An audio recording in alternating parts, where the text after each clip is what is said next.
మనకు స్వేచ్ఛా స్వాతంత్రం కావాలి, కానీ అవి ఎలా దక్కించుకోవాలి? అహింసతోట, ఆయుధాలతోట?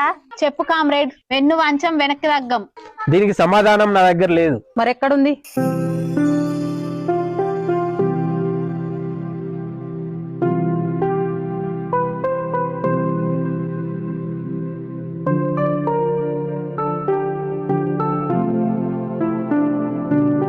మిత్రులారా, మనకు స్వేచ్ఛ స్వాతంత్రం రావాలి. అది ద్వేషంతో కాదు, రక్తంతో కాదు, అది అహింస సత్యంతోనే రావాలి. బాపూజీ, నీ మీద నాకు గౌరవం ఉంది, కానీ మనకు స్వేచ్ఛ కోరారు, మనమే లాక్కోవాలి. మీరు నాకు రక్తం ఇవ్వండి, నేను మీకు స్వాతంత్రం ఇస్తాను.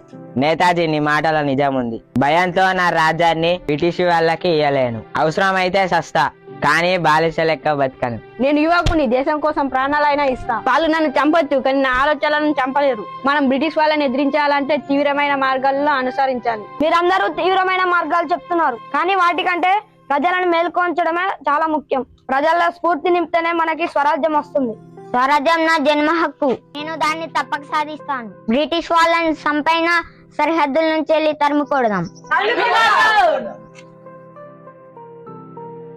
స్నేహితులారా, స్వాతంత్రం అంటే బ్రిటిష్ వాళ్ళని తరిమి కొట్టడమే కాదు, సామాజిక న్యాయం లేకుండా రాజకీయ స్వాతంత్రం వృధా.